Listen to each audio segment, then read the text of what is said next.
Good morning. Hi, fourth grade. Welcome back to your second podcast. We're going to continue with our story called Baseball Saved Us, and we're going to pick up on page 226, and we're going to jump right in. Okay. Back home, the older people were always busy working, but now all they did was stand or sit around. Once Dad asked Teddy to get him a cup of water. "Get it yourself," Teddy said. "What did you say?" Dad snapped back. The older men stood up and pointed at Teddy. "How dare you talk to your father like that?" one of them shouted. Teddy got up, kicked the crate he was sitting on, and walked away. I had never heard Teddy talk to Dad that way before. Next page. That's when Dad knew we needed baseball. We got shovels and started digging up the sagebrush in a big empty space near our barracks. The man in the tower watched us the whole time. Pretty soon, other grown-ups and their kids started to help. We didn't have anything we needed for baseball, but the grown-ups were pretty smart. They funneled water from irrigation ditches to flood what would become our baseball field. The water packed down the dust and made it hard. There weren't any trees, but they found wood to build the bleachers.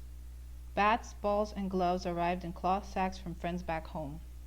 My mom and other moms took the covers off mattresses and used them to make uniforms.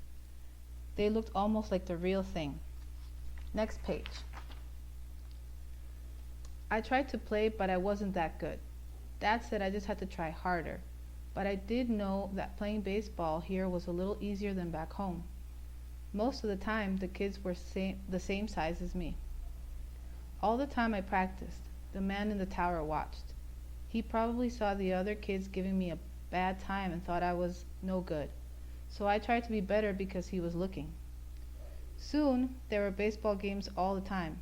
Grown-ups played and us kids did too.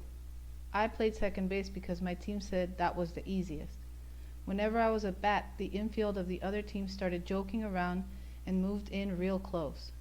The catcher behind me and the crowd for the other team would say, "Easy out." I usually grounded out. Sometimes I got a single. Then came one of our last games of the year to decide on the championship. It was the bottom of the ninth inning and the other team was winning 3-2. One of our guys was on the second and there were 2 outs. 2 pitches and I swung both times and missed. I could tell that our guy on second was begging me to at least get a base hit so somebody better could get up to bat. The crowd was getting loud. "You can do it. Strike out. No hitter. No hitter." Okay, so we are going to go to the next page. I glanced at the guardhouse behind the left field foul line and saw the man in the tower, leaning on the rail with the blinding sun glinting off his sunglasses. He was always watching, always staring. It suddenly made me mad. I gripped the bat harder and took a couple of practice swings. I was going to hit the ball past the guardhouse even if it killed me. Everyone got quiet, and the pitcher threw. I stepped into my swing, pulled the bat around hard. I had never heard a crack like that before. The ball went even farther than I expected. Okay, we're going to stop here.